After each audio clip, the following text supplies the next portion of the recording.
facilities ready for me to start the meeting? Yes, we are. Okay, good morning. I am not Mike Kern.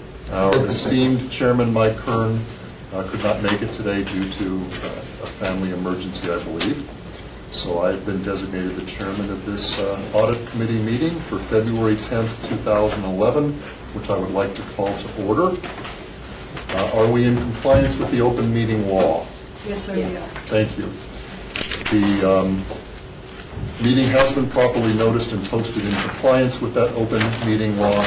First and foremost, I'd like to welcome our newest member, Alan Karcher. Thank you. Welcome. Do I have to say a speech or anything right now? Yes, you do. I'm President Karcher Campbell. I don't know if you know this, but my father started an insurance company back in the 40s. I'm a native-born Las Vegas.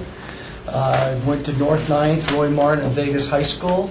I graduated in '68, and our firm is over 60 years old in the Vegas community, and I lived on 10th and Bonanza. So you can see I used to come here during El Dorado days when we had a little white building with a lot of trees and grass out here. So I'm honored. I hope I could do a great job for you all and give my input, and I want to thank you for this opportunity. Great. Your input is welcomed, and we are confident you will do a great job. In fact, we expect it. Okay, number 3, under the business agenda, approval of the final minutes for the October 14th, 2010 Audit Committee meeting. Are there any corrections or additions by anybody? Seeing none, I will now entertain a motion for approval. So moved. All those in favor say aye. Aye. Motion passes. General report from the city auditor. This is agenda item number 4. Mr. Snelving. Thank you, Mr. Chairman. Currently, the following audits and projects are in progress. Municipal courts, the work program, is actually on hold at this time, but is being headed up by Nancy Beattie. A&E Awards is one that I'm working on, and it's in the reporting stage. Traffic Engineering is Brian Smith, and that's in the field work stage. The Hanson contract, I'm heading that one up, and that's in the planning stage. MMRS grant audit has been released but won't be reviewed at this meeting. It'll be reviewed at the next meeting. And under contract reviews, we have one left. It's Project Engineering Consultant, and Philip Marmorowski is on that, and it's in the reporting phase. Currently, we have 4 investigations that are open. Gary Phillips is responsible for those, and we have no incomplete internal control review recommendations.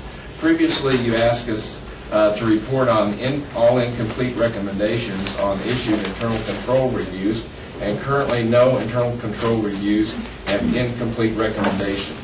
And this concludes my report. Any questions by any committee members? Okay. Then I would move for acceptance of Mr. Snelving's report. All those in favor say aye. Aye. Okay, thank you. Number 5, report and possible action on update of audit of leisure services, sport fields administration. Mr. Chairman, this is one that you asked us to come back and give you an interim follow-up report on this.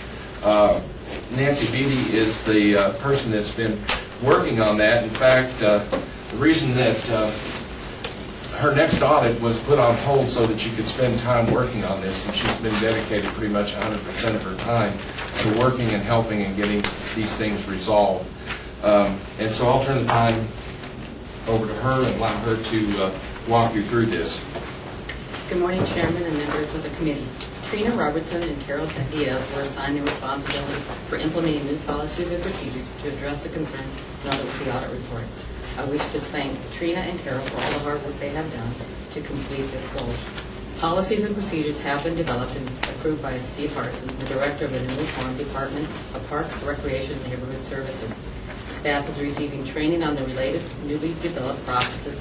To date, 1 audit recommendation has been closed. Due to the complexities of the issues related to the audit, we will address each open audit recommendation individually. Director Steve Hartson, Deputy Director Lonnie Zimmerman, Trina, and Carol are here to answer any questions you may have related to the follow-up. For each audit finding, we have provided a slide that will show what we recommended in current status. To close the finding, we need to re-audit the area to confirm that what was implemented was resolved and resolves the issues. Item 1, limited assurance fees were always collected. Audit procedures showed that we were unable to determine whether fees were always collected from user groups that use city facilities. Any questions or comments related to that area? Let me ask you this, just a little background, please. The city auditor's office conducts routine audits on the various departments within the city. Is that right, Mr. Snelling? That's correct. And was it leisure services turn this time around, if you will? Yes, it was. Okay, so when It did... was not a special request, Right. and it was a routine audit. Okay, and when did the routine audit start? Approximately October 2009. Okay, so coming up on about a year and a half ago. Right. And these are your findings, if you will, after this audit of leisure services. Is that right? Yes. Now, in reading your presentation, we have various categories, if you will, places where you found things that needed to be discussed. And that's what you've listed in number, 1.1, 2.1, 3.1. So you have found areas that need to be addressed, if you will, and you've listed them individually. Is that right? That's correct. Okay. I don't have any specific questions at this point. I just wanted to give and make sure I understood a little background on where we're at. Do any of the other members have any questions? Okay. Did you want to get a briefing on the status of what has been implemented, or for each item, or did you want to just... Well, why don't we do one item at a time? As members have questions, we can ask you questions, and there'll probably be some follow-up questions at the end. So why don't you just keep with the presentation? Mr. Chairman, I would point out that I think there have been a couple that have been closed, and those we won't discuss because they've been implemented. The others are in process of being done, and you may have questions that you may. We're not going to speak for the department on what they've done. So what we will do is give you a little bit of background, tell you what we found, and you can see what the recommendation is. And then based on that, you may have questions to find out the status of what they've Sure, done. and I understand that. And Mr. Harsons is here, and Steve, I got your notebook. I imagine my fellow members got the same We did. notebook. So sure, that's fine, Mr. Snell. I'd like to ask a question, if I might. When you started this audit, was this after the severe percentage of cutbacks in leisure services, or was it about this? It was October 2009, and it covered the period from July 2008 to December 2009. So it was before the severe cutbacks. Thank you. Item 2, segregation of duties. Audit procedures show that a single employee is responsible for all phases of the process, and an adequate segregation of duties do not exist to ensure that appropriate payments were received for all authorized fields. Are there any questions or comments? I guess, my questions and comments are going to be, I appreciate your findings, but what are we doing about them? And that's where your recommendations come in, and that's where I'm sure we're going to hear from Mr. Harsons. At least I'm going to invite Mr. Harsons to talk to the committee. When did you make these recommendations? The audit report was issued September 22nd, 2010. Okay. And the date listed there is the date that they indicated they would resolve the issue by. So if it says not due, it means that date hasn't happened yet. If it says incomplete, it means it's past that and the recommendation hasn't. They haven't finalized all their recommendation. I haven't had the ability to go out and make confirm changes yet. Okay, so for example, on the slide that's on the screen, 2.1, segregation of duties, deficiencies, which you just read, part of what's on the slide, management's plan of action implementation date, September 30th, 2011, not due. Meaning that the director of this department has indicated that he believes your recommendations will be in place by that date? Yes. Is that what that means? That they will have their processes and policies Okay. in place. Staff will be following those procedures and processes by that time. Are there any, maybe this is another question for Mr. Harsons in the future, are there any immediate concerns that we need to implement any procedures or processes quicker? Do we have any concerns that employees are stealing money? Do we have any concerns that persons who are using our facilities, whether they be teams or tournaments or things, are being cheated in any way, or the city's being cheated in any way, so that we need to do things on an immediate basis? Well, as far as this one is concerned, one of the things that has been implemented, and it was in effect last week, is finance will now accept all payments for all the field reservations and for any kind of fees relating to the sports unit. The payments are no longer going to be accepted out of the field, out of the unit, which creates a segregation of duties for the payment function and the authorization of the field usage function. That went into effect last week. Another thing, one of the biggest issues we had was the field permits were manual field permits. It's a 3-part manual form that has no number on it, no way to confirm that they were all, and no way to confirm it to the computer system, and no way to confirm that they weren't issued without having a payment. And one of the things with the new allocation period that just started, that they're in the process of issuing, all field permits will be printed from the computer system, and so there will no longer be those manual ones that allow us that. Okay, so to answer my question, there are things we're doing sooner rather than later to prevent evil. Not that I'm saying it's going to occur, but things do occur. So the things that needed immediate attention are being implemented as soon as we can. Well, it involved quite a few policies and procedures, and because the documentation and policies and procedures were very limited before, and there, as you can see from the binder, there are extensive policies and procedures that have them authorized and implemented. Right. Okay. Mr. Chairman, if you look at 2.1, 1.1, 2.1, and then the 3 on 3.1, 3, 2, and 3.3, all of those are issues that would help to prevent any type of a fraud from happening, where you are putting in procedures that allow for better segregation of duties. That the first one had to do with a limited assurance that all fees were being collected. Well, that's a big problem.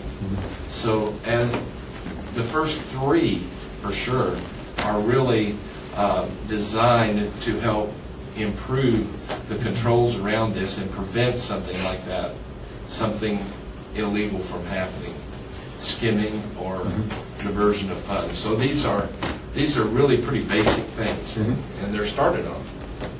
Okay. Chairman, Councilman, I really do agree with Brad, and I've been involved with this over the last couple of months now, and I really do recognize, and I want to recognize the team that really did it, like Miss Nancy Beatty did, is Steve Harson and Trina and Carol and Lonnie and their team. I think they really stepped up. We heard you loud and clear at the last audit meeting. So we're really taking this serious, and we're following all recommendations as quickly as possible and implementing them. And that's our commitment, and I just really think we're on the right track right now. Okay, super. It would be my assumption that you couldn't do everything completely because it's going to take time to Correct. get each one and build upon it then so that we reach the area of security that we want. And there's some systems that they have to put in place with their current software that they have to bring into implementation at that point. But they're moving, and I know Trina and Carol and Lonnie and that team's been working very hard on this project. Great. Alonzo, may I make just please. a comment, because their department now is under me. This is my highest priority for this department, and I know it's Steve's highest priority for the department. In fact, indicative of the fact that he's made it that priority, he's actually in the reorganization process for the department, carved out with these 2 individuals with special compliance, just to initially deal with the issues that are raised in this audit. So it's being taken very, very seriously and made it the highest priority going forward. In your little binder that Steve gave you, it shows a summary at the front that shows of the 15 findings, one's complete. 11 of those we expect to have fully compliant, now not necessarily verified by the auditors, but fully compliant by the end of February, with the remainder of the items, I think it was 3, that will probably require some policy engagement with members of the council on changing the way we do business in various units in the department. So I just wanted to make that high-level overview as to how important it is and how some of these are going to require a change in business policy going forward. I think you answered my question very directly. I appreciate what our auditors are saying, and then Orlando, you kind of amplified on that by saying how serious you're taking it. But Scott hit the nail on the head. You said 11 out of the 15 are going to be implemented this month. The other 4, take a little bit more time. But you really highlighted the fact that you recognize the problems, not you in particular, the city recognized the problems, have it as a high priority, realize that quick implementation is necessary, and you're doing it. Right. And that's great. When I say compliant, from our end, from their end, the work will have been done, and it may require then a period of time for verification that I understand. it's working and that it's a complete and closed out audit finding. I understand. But it's a very high priority. Okay. Did we interrupt you? You're doing it still?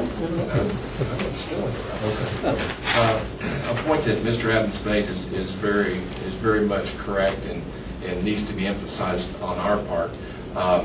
When we go in to verify something, well then, especially something of this nature, well then we're actually going to go in and perform almost like a mini audit. We'll go back in and take this one issue and we'll look at what's been put in place, if it's being followed, and then we're going to test it to see if it works. So by the time we get finished, well then we know that the fix worked. So it does take a little time for us to do that. Number one, it takes some time, as you pointed out, for them to get some history on it and implement it and give us something to check. So although, these things are hopefully due to be in a position where they will be clear by the end of the month, but then we'll still have to do some follow-up. I just want to point that out. And if I could add one other thing, on the management plan of actions that are there, do they meet with your approval as far as meeting the needs you found in the audit? Yes, when we complete an audit, well, then we ask for a management plan of action, and they set their date. And as long as the date is reasonable, we really don't. But they set their date, they also set the sequence of what they're going to do. Yes. And I'm just wondering, do you review that at all to see if you think that will meet the problem that you found? I ask that because there were a lot of problems. Yes, we do. That's one of the things, when we exit with them, the thing we try to do is we try to ask them, number one, is this a real problem that we found? And if it isn't a real problem, explain to us why it's not. The second thing is, with the recommendation in there, which many times we'll do in conjunction with them, because they know how to fix a problem that we're seeing. We'll ask them if they can do the recommendation and if it makes sense. And so we try to get input from them. So we're quite comfortable with their recommendations and their plan. The only thing, the date, sometimes we just look at it for reasonableness. Sometimes they have constraints that will cause them to have to move the date out further than what we would like, but that's understandable. As long as it's reasonable, then we have no problem with it. 3.1, proper authorization of transactions. Audit procedures show that class security access rights allow employees to delete and reassign payments without management oversight. 3.2, audit procedures show that staff are able to transfer registration fees from sessions that were already completed, but not closed, and reassign the fees to current sessions. Audit procedures show that documentation related to city-sponsored adult sports leagues was not retained. Audit procedures identified inconsistencies in the method used by staff members to input data into class These inconsistencies impact the ability to effectively monitor activities. 5.1, audit procedures show inequities in how sports fields were allocated to the various leagues. 6.1, lighting the fields. Audit observations show that many of the youth league games and practices were concluded between 8:30 and 9 o'clock at night. They're allocated at time periods, and light logs did not end until 10 or 11. Audit procedures noted that user groups do not have an incentive to notify the municipal sports unit when they will not be using their assigned fields, since they do not pay for any additional fees for the light usage. Audit discussions showed that some of the fields may have a push-button light feature that anybody can activate until 10:30 at night. The municipal sports unit cannot control the usage of these lights. Audit procedures showed that the need for effective policies and procedures relating to lighting city sports fields. 7.1, city-sponsored. I'd just like to make a comment on this lighting. I do receive calls from citizens several times that the lights are on and nobody's there. And it should be, and I'm not talking about but the thing is that they question the city at that time. You know, you're cutting jobs, you're doing this, you're doing that, and why are you leaving these lights on so long?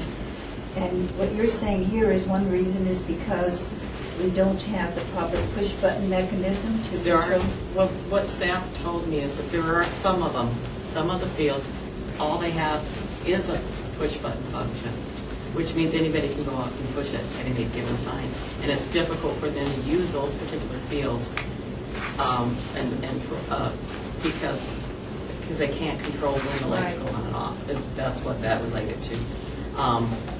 And my recommendation was to determine which fields there were and would it be cost effective to change it to so they can either control it through the phone system or the computer system like the other lights, and would that be more cost effective for the city overall? Now you say the other lights, but sometimes the other lights are on past the time they should be on. Right, and I know at the allocation meeting that occurred last week, the groups, the leagues, and were told that they had to start informing staff when they're not going to be using those fields, if they're going to have a buy, or to make sure that the lights are turned off more effectively. Another thing is they have to start, instead of doing a light log for the entire allocation period, these things may help. They're supposed to be submitting a light log for the next week, 1 week at a time.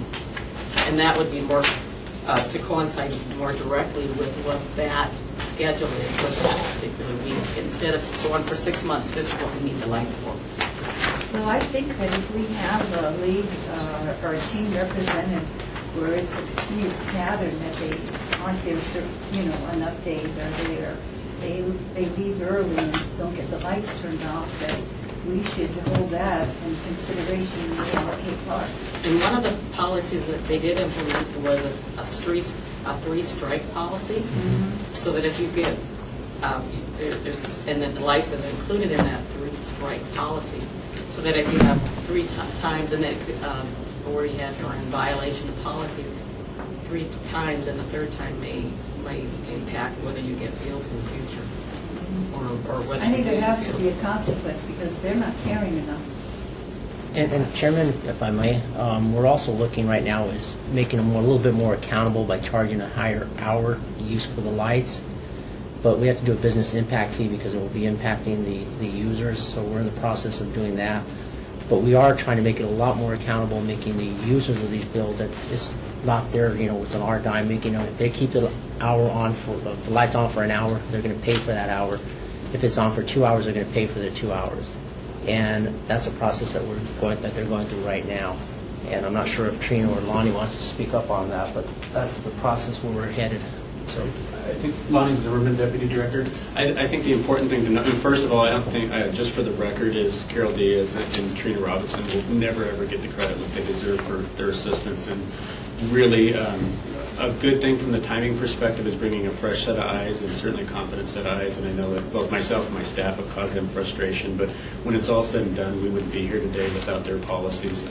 And to give some indication, Nancy referred to the field allocation meeting. The policies are so strong, as we're all aware, that in the sports user groups, we get plenty of pushback just for opening the door the wrong way.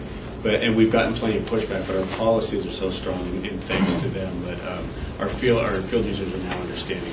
I think historically, when we talk about field hoarding, Councilwoman, and what you're talking about is lights, is we, over the last 20 years, have developed a system, but there's almost no responsibility on the field user. There's no incentive for them to call us and turn them on.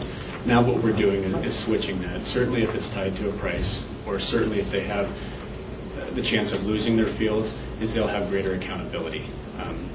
And that's where we're moving that, both in our hourly fee and our lighting fee. Our user groups, as Nancy mentioned, is rather than being able to do it for 6 months at a time, weekly they have to submit the light logs.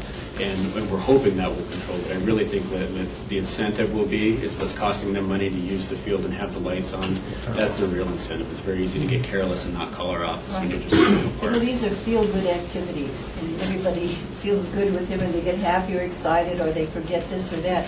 But they have to understand, those who are involved in planning it, that there is a consequence if they cause additional expense to the city. That's not fair to other taxpayers.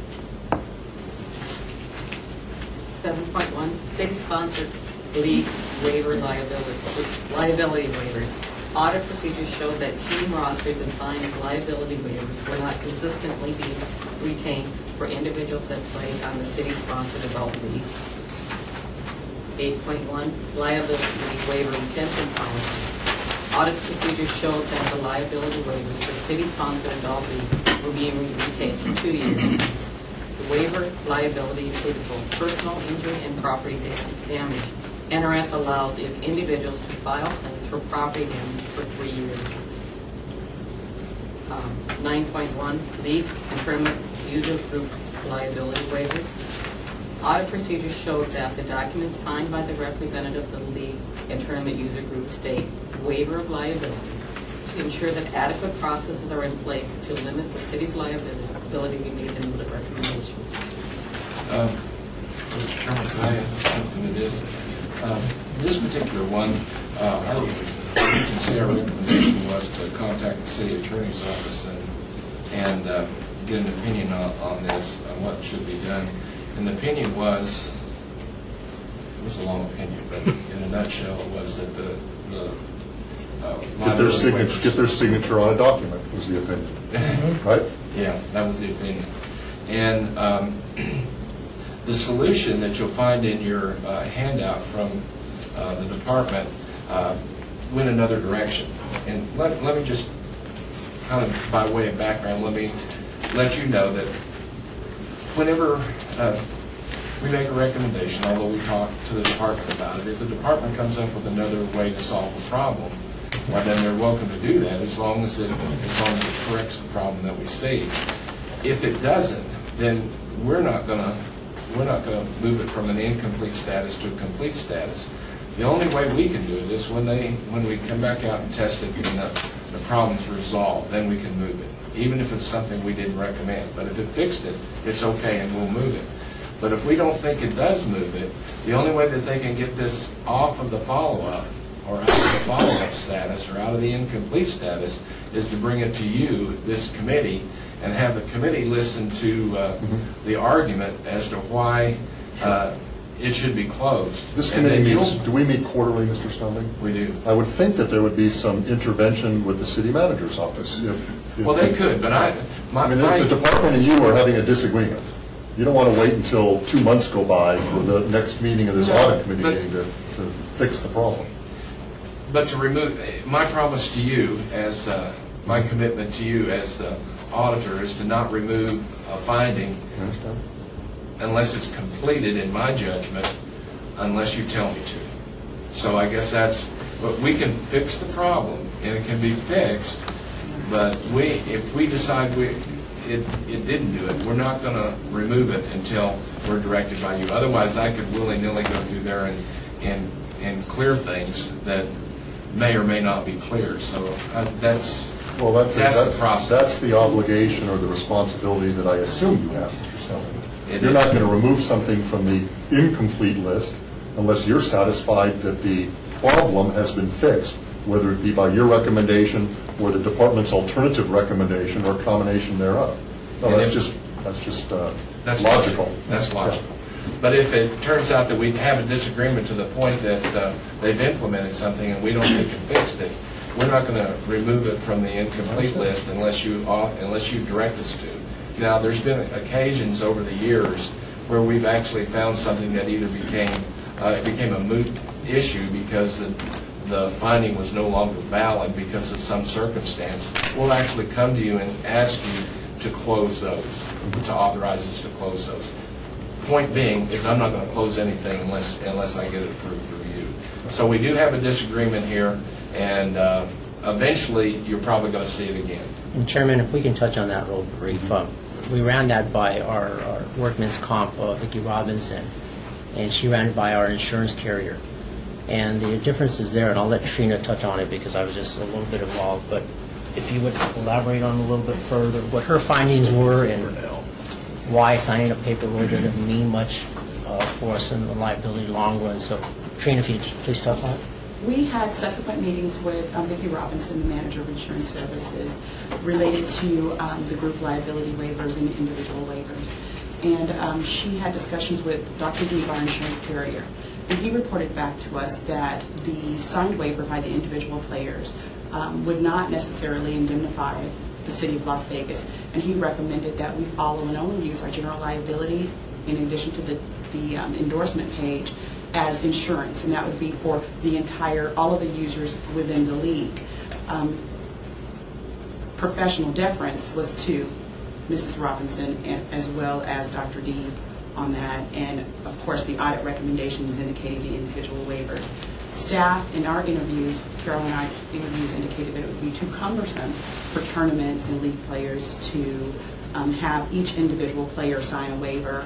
However, the audit specifically states that I cannot indemnify you as a player on my team if I chose to sue the city. You couldn't waive my right. So we're at an impasse as it relates to how we're going to handle this. Well, it seems to me, I mean, you started off by saying that you got some input from the city attorney's office. It seems to me that this is a legal question, right? I mean, damn with the lawyers, but let's get the lawyers involved. Am I wrong that it's not a legal interpretation and we should have our city attorney weighing in on the proper way to, whether you have the individuals or the group or a representative, and what they sign? And Chairman, you're probably right. We probably need to go back with our city attorney and They were, but however they were involved, and they recommended that we follow with the individual waivers. Okay, I mean, that's what I would think that we would do then. That's why we have our city attorney. Okay. I mean, Well, that becomes your call. Okay. And then we will probably have to take some to the city council, because here's the practical limitations. Yeah. You have a traveling team coming in to Just- play in a soccer league at whatever, pick it, Doc Romeo or wherever they're playing, and we don't have them for all the kids. There ain't anybody there that can Yeah. sign that for that kid. So are we just Have them supposed to for all the say, kids, but- sorry, 12-year-old, you don't get to play, don't care if you came from California, you're not playing, for an insurance liability waiver that our insurance people that cover us in those circumstances say we don't need anyway. So we will do whatever you say, and then we'll take it to council, because we're going to have to get some clarification, because there will be impacts There will be a to lot of the impacts. individual players if we don't have them. And So it could have, logistics. But under that scenario, Betsy, where a team is coming in from Phoenix to play in a softball tournament, we generally know 60, 90 days out, or more importantly, they know 60 or 90 days out that they're coming into town. There has to be a representative, whether it be the coach or the manager or the whomever. It would be their responsibility to get the signatures by their players before they get to town. I mean, I don't know, why is it so difficult?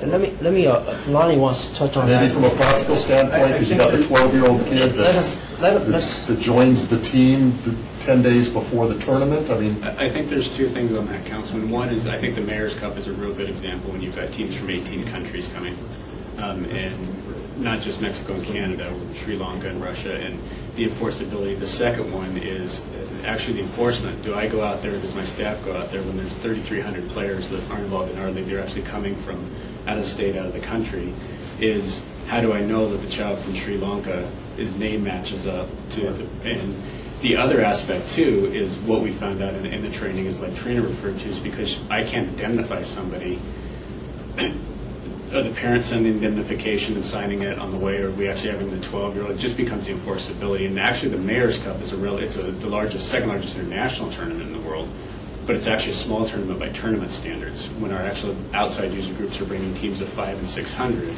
that may equate to 5,000 participants of some form. It's one thing too, and I think this is what Nancy talks about in our form, is we have paperwork, but we need a policy in place to be able to confirm that those are the real signatures and it's not the coach. And the actual implementation of that idea is, that's why we're. And I appreciate that. And the signature of a 12-year-old on a waiver means nothing to us. Or a forged one. Yeah. I mean, when I was growing up, I remember getting from my teacher at school the document I had to have my parents sign for me. But I understand what you're saying, Ron. You're talking from a practical standpoint. You've got kids coming in from all over the world. So, well. We're just not sure that the implementation of this really gives us that much more protection. Right. But it's not like RAD can say no, and it's not like Brad can say, no, you shouldn't ask for it.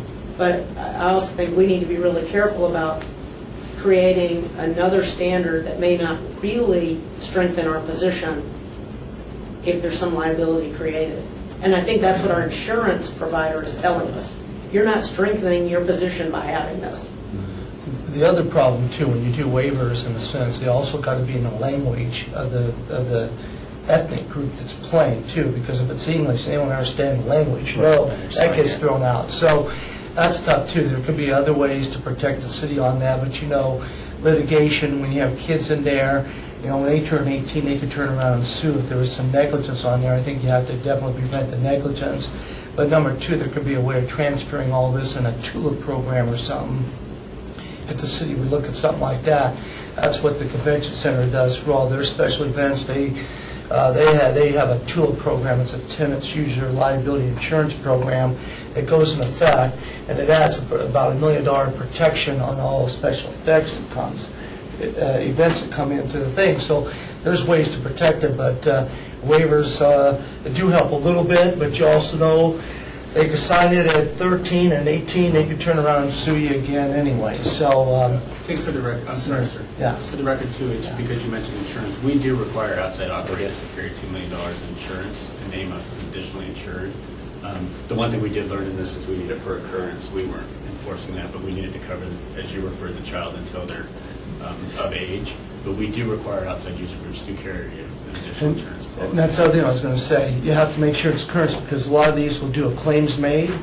Well, if you don't put the claim on during the period the claim's made, you have no coverage later on down the road. I did an audit for After School All-Stars, and a couple of the states had claims-made policies. Well, that's not going to help in a year from now. But so we put together a policy for After School All-Stars in all the states. It has to be an occurrence form, and you want to make sure that the liability limits or the carriers an 810 or something that's better that you can attach to later on down the years. So those are some.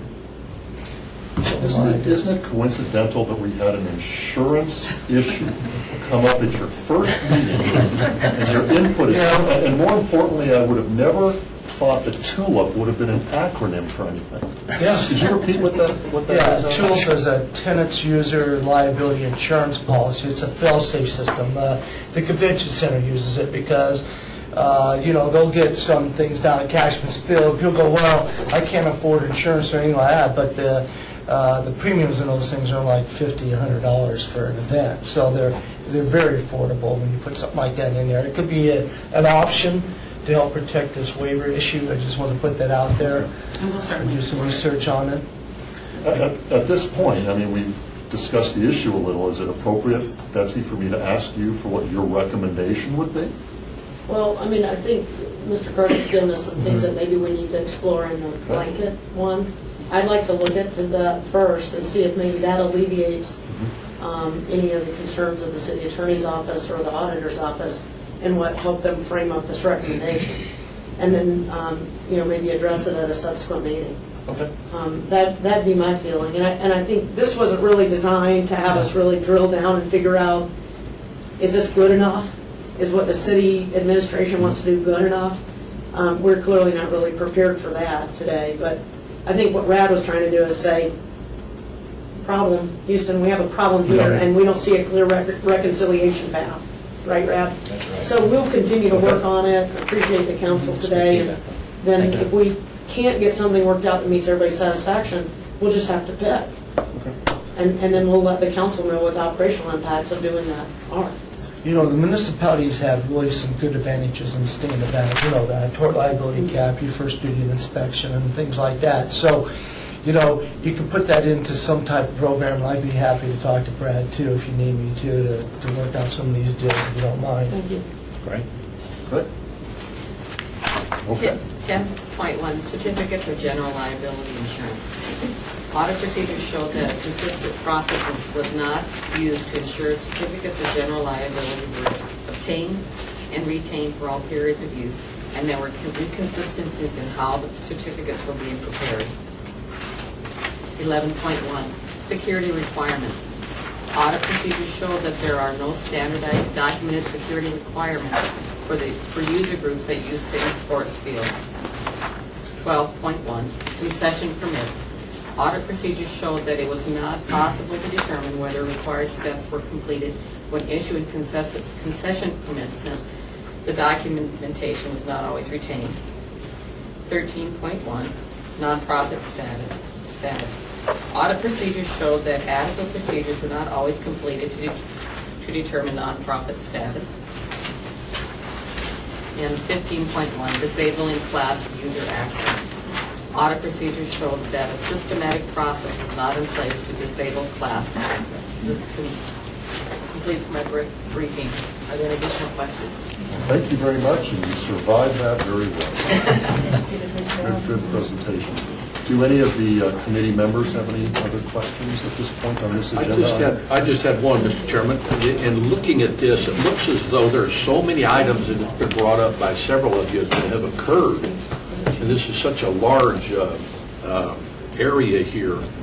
My question is a bit more of a macro as we back off. A year ago, 2 years ago, before the audit, were these things being done and they just ceased to be done? Or have we, for a continued period of time, had these inadequacies lining up and gathering up? That would be my sense. In that case, really what we're doing is reconfiguring processes to work. Did we not have good ones in the past? I think, and maybe Chair wants to speak, I think historically, sir, is our staff really did a good job. Now, when you say that, when you look at the balance and the resources, and in fact, the staff look there now was actually placed in there about 2.5 years ago because of some of the deficiencies that had occurred. So we put a whole new staff in there that have more OCD and attention to detail qualities. But the answer to your question is yes. By and large, it was a paperless system, and our staff had learned from history. Unfortunately, when you're learning from history, the only time you know you've got a real problem is when you make a huge mistake. And we were incredibly weak in our operations, especially the formality of it. The operation was, much of this was being done, but again, there's no back check. I don't have Katrina or Carol say on the liability waivers. Staff said, all 3,000 hospital liability waivers are there. We didn't have a back check that said now one of us, and there's good responsibility, goes in and checks that and holds the staff accountable. And does that answer your question? Yes. And I'd like to add to that. Since November, Carol Diaz and I have been reviewing, in addition to the audit, we interviewed staff and just really went into each section, in addition to some other areas that we found. Historically, there has been no policies in place. It's just been trial and learn by error. So we have strategically gone in and tested the current policy, how it works, or the current procedure, rewritten the policy as it should be, and looked at like cities with same populations and activity, and kind of mirrored some of those best practices. So what you see here today in the policy booklets that you have are just that. Interviewing with staff to determine where they felt deficiencies were, and also complementing the audit and like-sized cities. So we are making sure that now moving forward, and in addition to the internal reviews that we will be doing, that these policies and procedures won't be fluid. They'll be very, very succinct. Great, thank you. That helps me. Now, my question, Mr. Chairman, is with the report that we have as we accept it, do we accept it in light of what Betsy said and Orlando said about the ongoing process of fixing? Since one by one, most of these has been noted or incomplete presently, is to receive this, do we receive the report and accept it in light of the fact that it will be continually monitored here that we're not done? I think that's exactly the case. We've received the report, we've accepted it, we're going to approve it in just a few minutes, but I would expect that at our next quarterly meeting, we'll get an update, item by item. As Mr. Scott Adams, as Mr. Adams said, many of these things are going to be implemented and moving forward this month. There's a few that'll take a little longer, but there is a check and balance in our process. So it's not like we're saying, okay, great, and we'll never hear from anybody again. I would expect in our next quarterly meeting that we have an update on this audit. Even if things are still incomplete, I think it's so important that we should expect a continuing report until we're satisfied that everything's in place. Would that be a fair way to put it, Yes, Mr. Sanchez? Yes, sir. That's accurate. Does that satisfy you, Mr. Workman? Yes, in that case, I would make, if there's no other question. What I want to do, Councilman? If I might, in the audit, did you look into the use of fields improperly by people who haven't gone through the city? For example, if we have passive parks and I use the word rogue, and people tell me not to use the word rogue, so I don't know what it's come to mean to people. But anyway, they used to call them Rogue League, came in and used it and tore up the ground. Or even if we have those road groups sometimes go into parks that are set up for soccer, but their cleats are deeper, and so they tear up the lawn, causing an additional expense. I'm just wondering, is there a way we can control that, or something we can do? We have many complaints about that. One of the things that we noted in this audit when we did the audit was that the way that the field permits were tracked and the way that people were registered, and there were some holes. We found many instances where we couldn't trace back to each step. With the implementation of these procedures, I think what you're going to find is that it's going to become much more controlled, and so it would be much less likely for something like that to happen. Someone out on the field would have to have a permit, and we would all know that they had the permit. And so I think there could be some pickup games going on, but I think we'd spot them a lot faster that way. And you know, pickup games are one thing, but when they use it every Saturday morning, and that's when it really explodes the field. One of the things, and Trina can address this more completely, is they're looking at having an online process where you can look at any field permit to see who actually should be on it. Yes, I can speak to that. A part of Carol and I's internal audit was looking at automating as much of the systems as possible because of all the paper permitting and then the lackadaisical approach to keeping those internal controls. So we currently use the class system to track every transaction through the department, well, the department formerly known as Leisure Services. So what we've decided to do in working with Joe Marcella and GIS is to export the data from the class. So if you make a reservation for a field, it would automatically give you an interactive map that says this individual, this team, with all the required licenses, permits, and agreements have been signed, would show us in real time, or as in real time as possible, who is on that field and who's allowed to play. We're also looking at putting in different rules that says if we're seeding or we're maintaining fields, that it would automatically be read out on our website. So then our marshals would know that no one should be playing on that field. It would also prohibit staff from reserving or utilizing that field or allocating that field to any other user group. So that's kind of like a long-term plan, but that speaks to the equity in allocating the fields. It speaks to us in our fiscal controls, because then what we would use that also as a financial reconciliation. Everything that we put in there is associated with a payment. It's associated with a permit. So therefore, when we go back and do our internal reviews for finance purposes, every field that's on there and allocated should also reconcile on our balance sheets. Now, I know that in some of the schools, we have that open door policy where does the city at that time, do they take care of the lawns and everything, or does the school district take care of that? I would have to defer to Lonnie on the maintenance side. Each school is different as far as there's some schools that we maintain their fields, but when the city partakes on our fields, we maintain it. The school district doesn't provide maintenance on our side at all. There Okay. are a few fields that our actual field operations folks maintain some of their. So if their we're grass. using their playground area sort of as a park, we take care of that lawn? Councilwoman, we used to have, I believe there were nine parks that we used to maintain as part of our open school, open door thing. When we went through a financial crisis, we went back to the school district and we told them we no longer could afford to maintain the fields. What we were going to do was a recommendation, we were just going to mow the lawn like 26 times a year instead of when we do it weekly, so we can maintain them, but not to the same level like we currently do. The school district said they'd be able to maintain it, so they're maintaining them currently right now. We're not maintaining any fields for the school district. But I think that... You're not maintaining any? No, ma'am, not that I'm aware of, unless Lonnie corrects. The fields, I don't believe, but I believe you may be speaking to a councilwoman, as I know our relationship, the park adjacent to Rose Warren, but it's actually school district. I believe Daphne's group does maintain the playground there, where it's a joint site, a school district and a city park.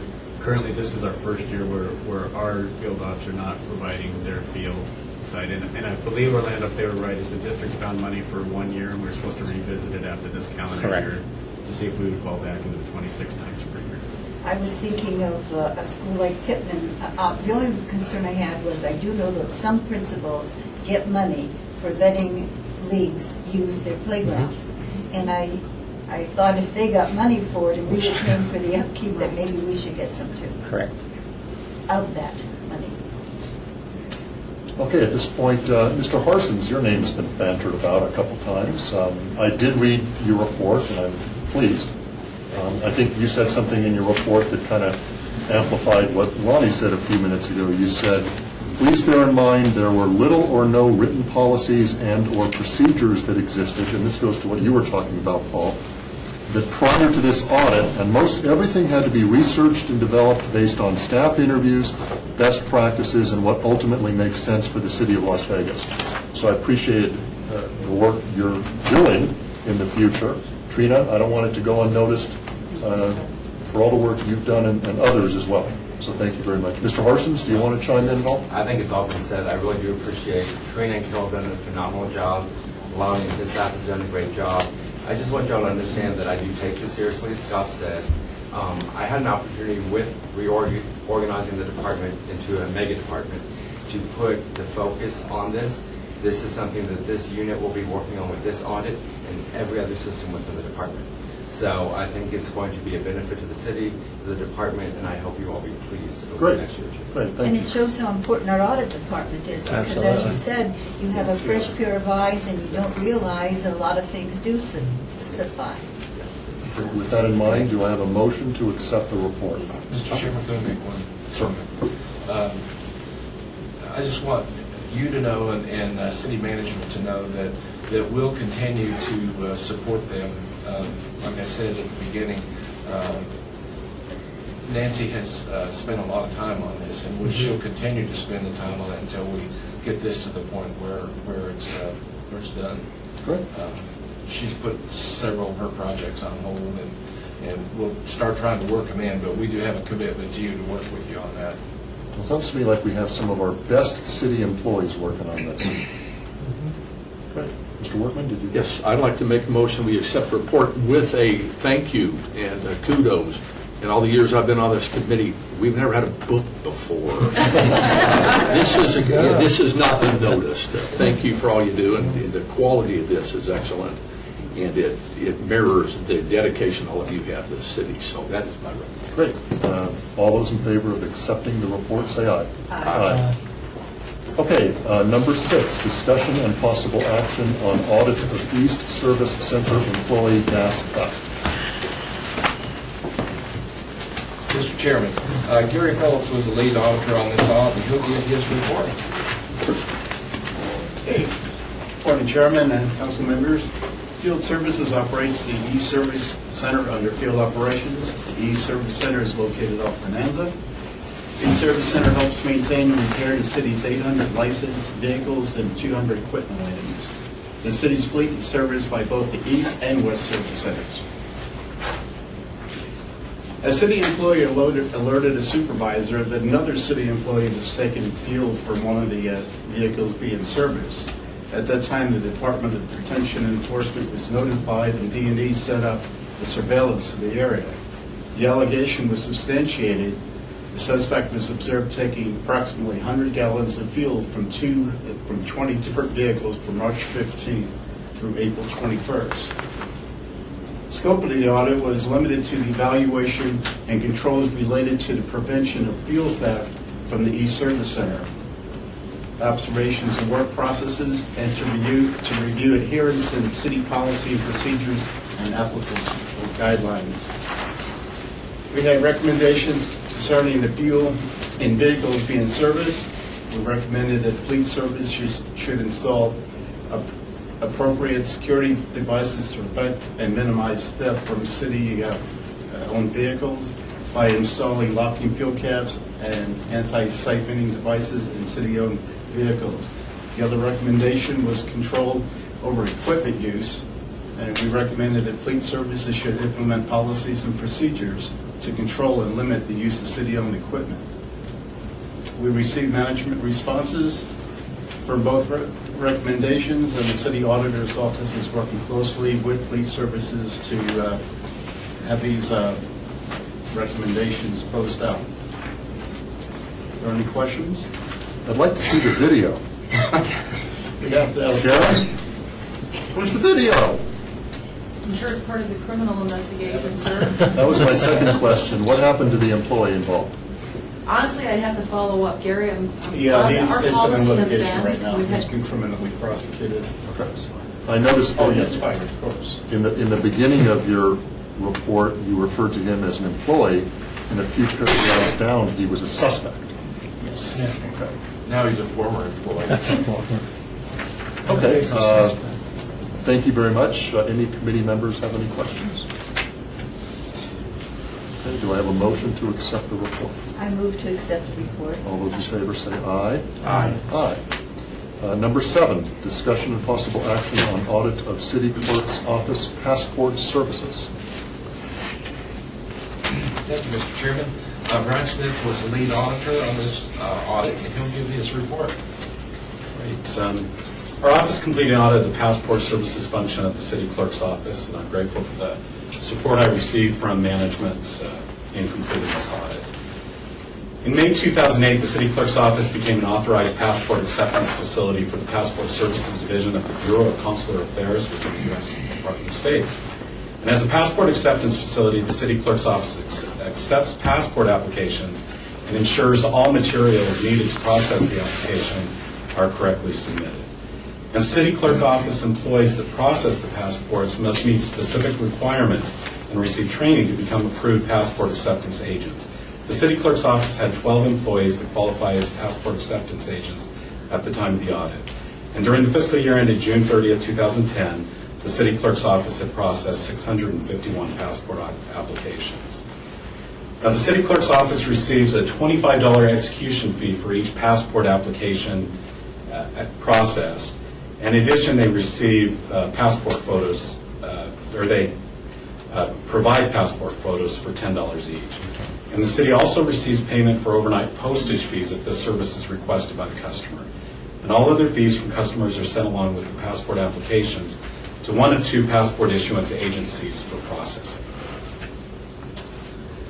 The audit objectives were to determine whether payments made to the city clerk's office for processing passport applications are being properly receipted and recorded in accordance with city policies and procedures, to determine whether the city clerk is appropriately fulfilling its responsibilities as an acceptance agent facility in accordance with the general guidelines provided by the Department of State, and to determine whether the city clerk's performance measurements related to passport services are appropriate and accurate. And as a result of our audit procedures, we found that the aforementioned objectives were being appropriately achieved by the city clerk's office. However, we also identified several improvements that are needed in the passport services operations, and these are discussed in the remaining slides. We found that the city clerk's office needs to create and document a uniform methodology for entering information within the comment field within the cash receiving system known as Atlas, and require that the names of the applicants be placed in this field when the customer making payment is different than the passport applicant. And this will improve the payment reconciliation process and the documented audit trail. The city clerk's office needs to evaluate how to ensure its acceptance agents remain in compliance with the no criminal history requirement. The city clerk's office needs to retain documentation showing that its acceptance agents have complied with the U.S. Department of State training requirements. And the city clerk's office needs to begin filing annual recertifications of its compliance with the passport acceptance program as required by the Department of State. We received management responses to the audit, and the management responses are found at the back of the report. And we've already verified that management has completed all 4 of the recommendations within this report.